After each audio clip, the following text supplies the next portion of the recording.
Hello, everybody. I'm Roman from Berlin, and as you already mentioned, I work at Berlin University of the Arts as a typography teacher, and besides that, I have a second job at the German Institute of Economic Research, which is a different matter. Therefore, in my jobs, mainly in the field of graphic design and information visualization, I somehow oscillate between the worlds of science and design.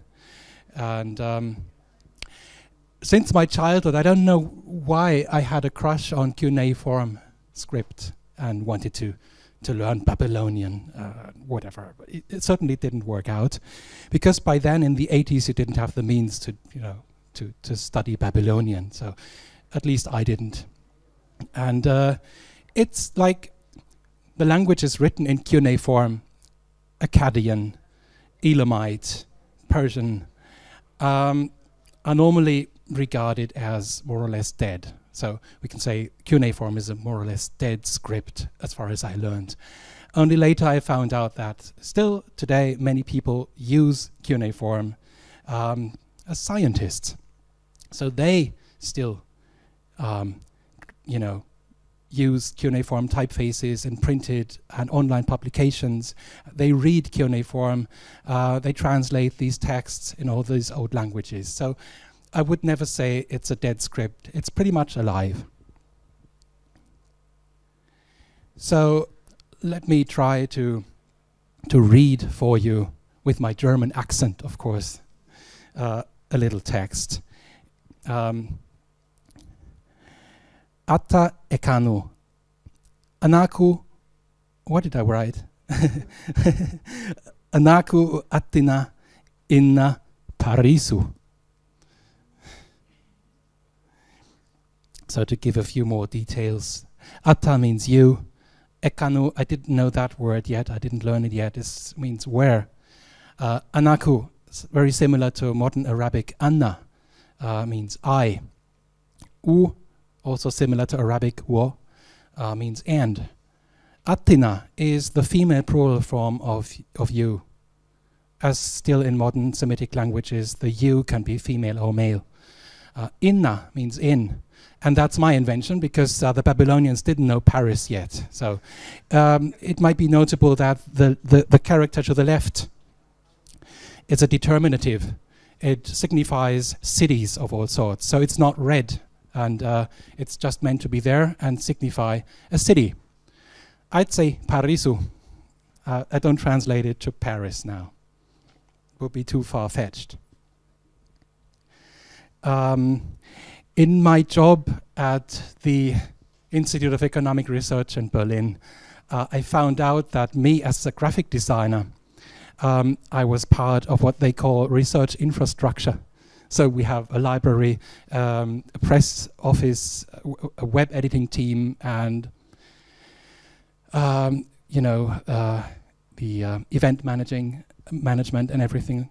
So we're part of what they call research infrastructure. And I was first like a little shocked by that word, but I find myself more and more comfortable in it, because I have to say the scientists are doing, they have the great findings. They've find out new stuff and prove it, such as in, the world of Ancient Oriental Studies. As recently, they found out that the first poet ever recorded in history was a woman from Sumer. So it's the scientists who do the real job, and me as, little part of the research infrastructure try to contribute in what I do best, and that is hopefully typography or type design. As a calligrapher, it's a different story. I have, actually, I gave it to a friend. Here's an original tablet from me with my poor handwriting. You can probably show it to the others. And I have to say, if you're practicing cuneiform, in this case, it's not in clay. It's just a kind of plaster material for kids. I'm very humbled by the fact that it is, it works with its own aesthetic rules, its own calligraphic traditions, and you don't simply, put it into clay. It's like it can be as ugly or as beautiful as Latin calligraphy. And my case, like my son put it to the spot when he saw this picture with the poor lighting. He said, "Oh, is it a piece of shit?" And I said, "Yeah, in terms of my handwriting, you're totally right." And when I was like starting to post some of these pictures on Instagram, I had a comment by a friend who said, "Roman, you're such a nerd, but we love you." And I answered, "You're totally right. But I wish the ISIS fighters in Iraq and Syria would have thought the same before they blew up the ancient sites." And that is exactly when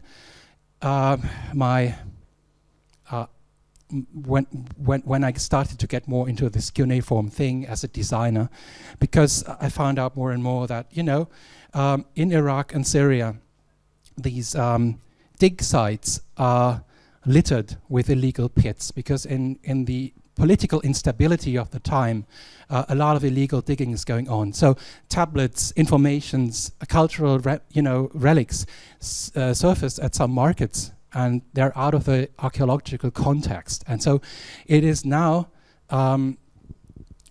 job of the scientists worldwide in the digital world to reconstruct their contexts and put the pieces of the puzzle together as far as they can. So that's the work of true science.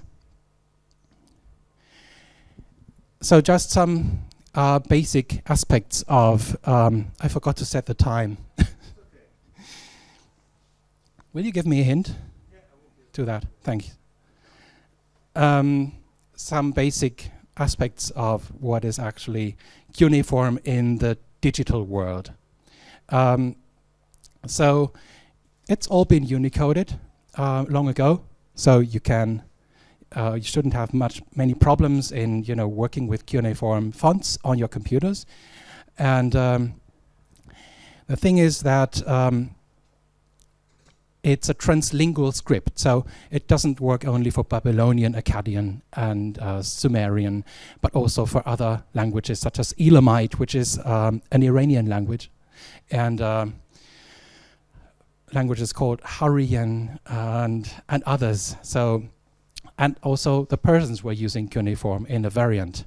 So it's basically a translingual matter. However, if you look at the Unicode charts, you see only one interpretation of this. So when they decided to, to canonize cuneiform for Unicode, they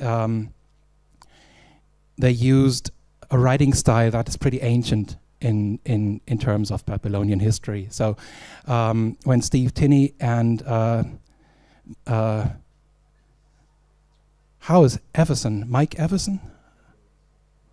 Michael Everson, yeah, when they introduced, their tables, their code charts, they handed in this kind of font, but it's only a rendering, and the same or similar to Chinese or Japanese, the glyphs that actually fill this code point could look very different, depending on the age and the context. And that's why Paris is so important. Because one of the most prominent collections of cuneiform science were compiled right here by Henri Labat, Manuel d'épigraphie acadienne, which is still around today, even in digital copies. And it was, as you see, it was a handmade book. It was totally hand-lettered, because at that time it was very difficult to get hands on cuneiform lead type, of course. And here you have in these tables the variants of characters, and in this case that's only one code point, and you could do so many things with it. It could look so differently. So a multitude of styles depending on context and time frame. So then in the 2000s in Germany, I found out there was professor in the seminar of Ancient Oriental Studies at University of Göttingen, Rikle Borger, who published his own list of characters in a more recent rendering. As you see, the characters look more simple than these because it's more recent. It's called Neo-Assyrian, and you use these Neo-Assyrian glyphs to look up the characters in the dictionary, so that's why it's important. And he complained in his paper about Unicode. Why didn't you wait for us? And he said so many characters are actually missing in Unicode. That's one thing. And on the other hand, why did you choose such an ancient typeface to depict them? Well, actually a problem that not all characters are introduced into Unicode, which forces me to work outside the Unicode box, which can lead to difficulty. Anyway, Neo-Assyrian is kind of the simplified characters of Babylonia, if you will. And it's as diverse as it goes, so these 3 times the same character. Many of you have probably seen these kinds of visualizations. But if I consider my own development to be a font family, I don't mean bold or italics, I mean different phases in the history of cuneiform. Because that matters in a way that, you probably don't want to read Jan Tschicholz's new typography in black letters.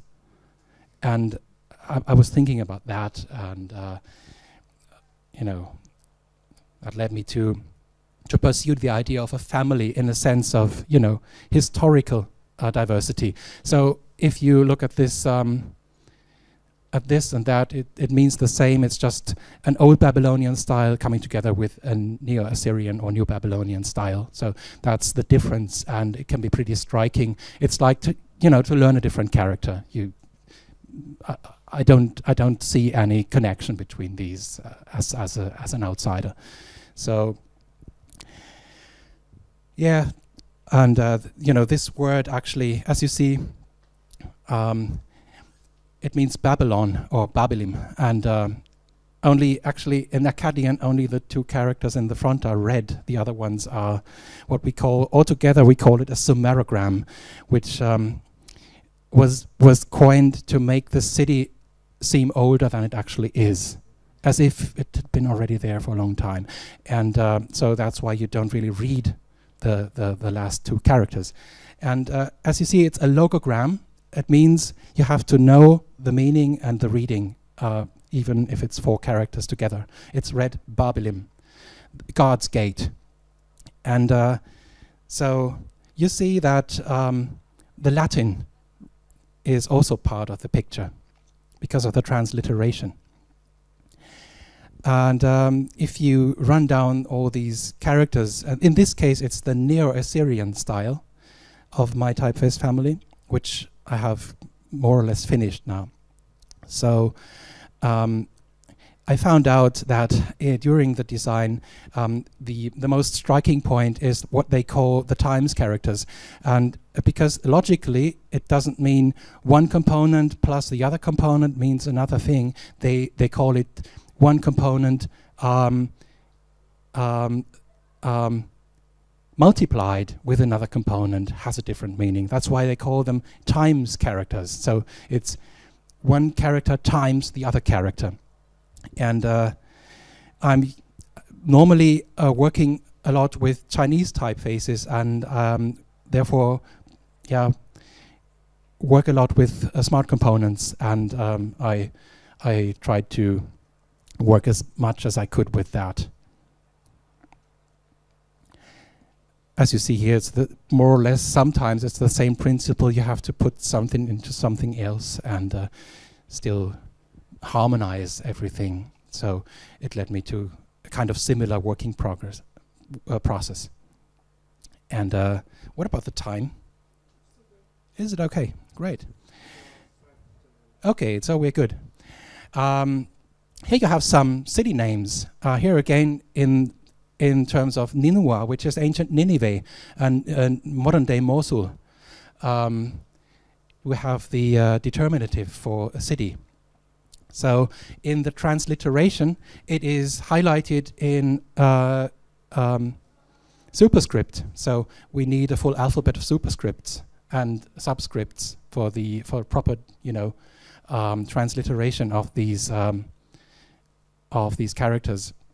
And then here we have them again, and subscript figures and all sorts of that. It looks like footnotes. And then it's just a hint at some of the diversity I would like to match, but if it comes to, the only thing I can use is stylistic sets, and we've been talking about ligatures to match, the lacking characters, the characters that lack in Unicode. Why don't we use ligatures to do the job? But the scientists said no, because sometimes they appear in a context and sometimes they don't, so it would lead to mistakes. Don't ever do that. And I found out the scientists I'm talking about, they know a lot about typeface design. I respect these people very much. So they made me look for something else, and I don't have it yet. So just to give you an impression, because I'm asking a lot, actually. I bug these people a lot. And recently I tried at the University of Göttingen to, do you have a short time frame for me? I could come over and maybe we could talk about an hour, so you could tell me all you want from me. What would you want from a designer in case it's free? So they didn't respond, but they invited me to hold a lecture on their summer party. So it's going to be a real challenge, because it's going to be my first time outside the comfort zone of design. And let's see what happens. Anyway, they answered what they need. They said, font is cool, font family is even better, but what they actually need is an input method. And that should be HTML, JavaScript, CSS based, so for everybody to access and everybody to change. And I'm still kind of working on how we could collaborate and make this happen. It's gonna take a while, but that happens when you ask what people want from you, you get an answer, and it leads you to something else. But I appreciate that very much, to be honest. So just a closer look to the Latin side of it. So you have these, of course, some diacritics, but that's not so interesting. You have these superscripts, which are very important, and subscripts. And unfortunately, to give another twist to the story, it doesn't really enter my mind. You have subscripts to superscripts. It feels like very conflicting, and I don't know how CSS could read that. Anyway, I feel more like in formulas, mathematic formulas of some sort. I could try to find a way. Anyway, I had a dream recently, being stuck with this problem, when I had to work on a manuscript, a scientific manuscript, in which the footnotes themselves had footnotes. And I woke up in a sense of fear. But we need that diversity to display also multilingual text, such as this little snippet of the Behistun inscription in modern-day Iran. So we had that lecture about type design in Iran after the revolution. I could say this is type design from Iran before all the revolutions. And it's a trilingual message in Persian, Elamite, and Akkadian, Babylonian. And as you see, the Persian looks a little different because it was a new development, probably by the king himself. And 1 minute? 5. That's okay. And it's probably, I don't like these pictures, but just to show you what we're talking about, it's not so much. And compared to Chinese, it's still handable. Some about 3,000, not 300,000, but 3,000 characters. And I wrote down the figure of how many of them are introduced into Unicode, which I of course forgot. I think it's about 4/5 of this list, or a bit more. So, yeah, just.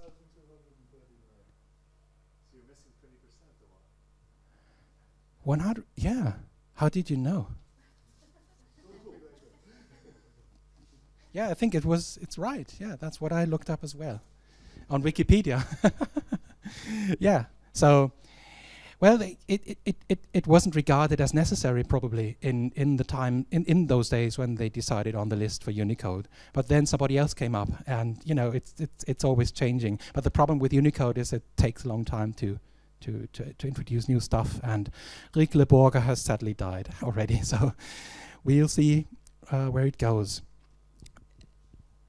And I know this is blasphemy, but I came up with the idea whenever I'm looking up something in Wikipedia or Wiktionary, you know, I installed my own font, of course, on my desktop, and it happens to be around when I open these Wikipedia pages, such as these. I don't know why and how, but these characters are from my font, while the others are not. So, but it led me to the idea that, you know, I'd love to find a way to make a proposal for Wikipedia to, you know, to use the type family, but I don't have any idea as to how to do this and how to approach this. So anybody around who knows somebody or who's into this thing, how to access Wikipedia, how to contact them in any way and make a proposal for this, I'd be extremely happy.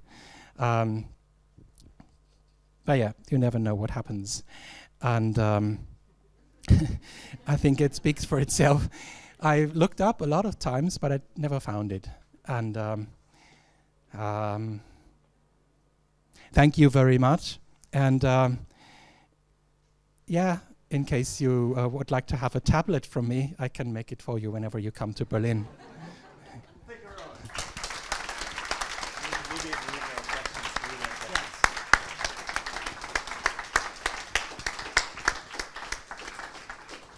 Fascinating stuff. Anybody has questions? In Akkadian, please. Do you cut your own nibs? Sorry? Do you carve your own nibs, and do you find there's a difference in the way that It's real, yeah. if you do cut your own Oh yes, I had to. I'm using chopsticks and you know, ice cream sticks, and also and I have a, you know, from the what we call Baumarkt in German, where you know, mix color. And I found out these are quite good. Yeah, a stir stick. And unfortunately, I've read in the literature that, you know, some say it should be triangular, which is seemingly wrong. I'm not sure. And I saw some videos about people carving rectangular. Yeah. Yeah. Yeah, so there seem to be different techniques around, and I'm using normally something like a chopstick. But what I found out is they're weathering so much and so quickly, so the corners get round, and after 2 or 3 tablets, I thought like I you know, readjust it, but it didn't really work. Contours are not sharp anymore. So I don't know how these guys did it.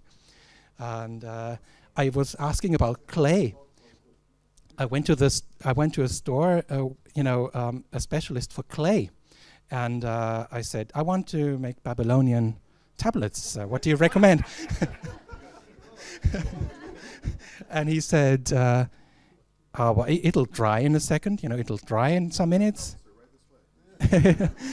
and it'll all crumble if you don't burn it. So I said, but how did these guys do it? Like, how I read in the literature that they were reusing the tablets. So that's what I read. So they receive the letter, and if it's not so important, they're gonna reuse it and put it, you know, mix it with water again and make it, you know, reuse it. an analysis of the actual clay?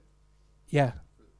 Yeah, there are a lot of analysis around, but I didn't have the means to fully. I will, I hope, but it seems more complex than I thought. Like the guy from the shop told me, it takes 3 months to make it wet again, and so many open questions. Anyway.